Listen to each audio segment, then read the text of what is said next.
भारत की सनातन संस्कृति त्रिवेणी के महाकुंभ जैसी पवित्र है। 14 फरवरी यानी वैलेंटाइन डे को प्यार का दिन के तौर पर लोग मनाते हैं, लेकिन बाबा अर्जुन शर्मा इसे पारस परिवार के रूप में पारिवारिक रिश्तों में मनाते हैं। बाबा अर्जुन शर्मा ने कहा कि वह इसी परंपरा को आगे बढ़ाने के लिए कई वर्षों से कन्या पूजन के दिन के रूप में मनाते आ रहे हैं। बाबा अर्जुन शर्मा पारस परिवार ने मोती नगर के बैंक्वेट हॉल में सैकड़ों बालिकाओं के साथ कन्या पूजन किया। बाबा अर्जुन शर्मा ने कन्याओं को प्रसाद और खिलौने देकर उनका आशीर्वाद लिया। इस मौके पर अभिभावकों ने पूजन कर प्रसाद लिया और बाबा अर्जुन शर्मा का आशीर्वाद भी लिया। आइए आपको दिखाते हैं NNOI न्यूज एजेंसी की स्पेशल रिपोर्ट।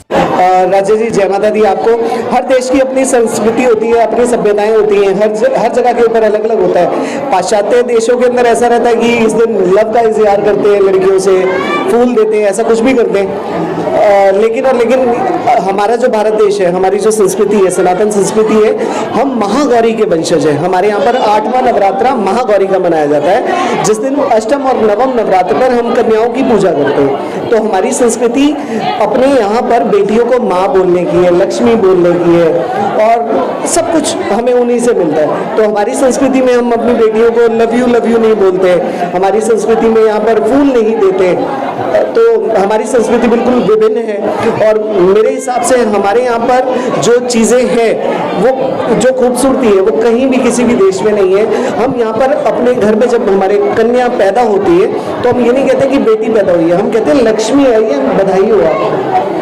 तो लक्ष्मी का रूप मानते हैं, हम उसे धन की देवी मानते हैं, हम उसे महागौरी मानते हैं। तो हमें उनके पैर छूकर हम आशीर्वाद लेते हैं। तो ये संस्कृति सबसे विभिन्न है, सबसे खूबसूरत है। तो मैं इस संस्कृति को नमन करता हूँ, और मुझे गर्व है कि मैं सनातनी हूँ, हिंदू हूँ। तो मैं यही कहूँगा कि 14 फैब को जो ये गंध है, इस गंध से दूर होकर अगर हम अच्छे काम करें, अपनी बेटियों को अच्छे चीज़ें सिखाएं, अपने धर्म के बारे में बताएं कि वो किस लेवल पर है, वो क्या है, वो तो ज़्यादा अच्छा है। और मैं तो ये भी कहूँगा, पैसा अगर आपने कमाना है, आप सारे के सारे हैं, तो पैसा कमाने का सबसे बड़ा उपाय ये है कि छोटी बेटियाँ, उनके पैर छुओ, उनके आशीर्वाद ले लो।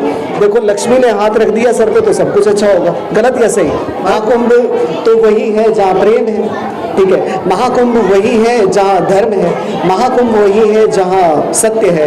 तो मुझे तो इन बेटियों से ऊपर कुछ ना सत्य लगता, ना पवित्र लगता। मेरी यही बेटियाँ सत्य हैं, मेरी यही बेटियाँ पवित्र हैं, यही धर्म है, यही सनातन है। जय माता दी। आपको आज ना हिसाब कानून रखना, वो आप कितनी सांसें हैं लेते हैं एक दिन में, कितना जीवन जीना चाहते हैं, वो परमात्मा है जिसने धूप हमें बेहिसाब दी है, सांसें हमें बेहिसाब दी है, हवा बेहिसाब दी है। वो हमें गिन के कुछ नहीं देता, वो कहता है लूट ले मुझे जितना लूटना है, ठीक है। तो मैं गिन के कितनी कन्याओं को लाऊं भैया, मैं गिन के पूजा क्यों करूं, मैं गिन के ऐसा काम करूं क्यों करूं? तो मैं गिनता नहीं हूं, चाहे 1 हो, चाहे 10 हो, चाहे 100 हो, चाहे 1000 हो, चाहे 10,000 हो, मुझे उससे मतलब नहीं है। गिनती नहीं है हमारे यहाँ पर। 17 साल हो गए जब से होश संभाला है ना, तब से बहन बेटी माँ के अलावा कुछ किया नहीं है। जितने लोग हैं आप स्वयं पूछ सकते हैं, बहन बेटी माँ के अलावा मैंने कुछ किया नहीं है। ऐसे कुछ नहीं होगा कि हम बेटी बचाओ बेटी पढ़ाओ बोलते रहे। उसके लिए मैदान में उतरना पड़ेगा। अपने घर में अपनी बेटियों को जब स्वतंत्र करेंगे, अपनी बेटियों को आप अच्छी चीजें सिखाएंगे, अपनी बेटियों को बाहर करेंगे, अपनी बेटियों को डॉक्टर, वकील, जज बनाएंगे ना, तब बेटी बचाओ बेटी पढ़ाओ होगा।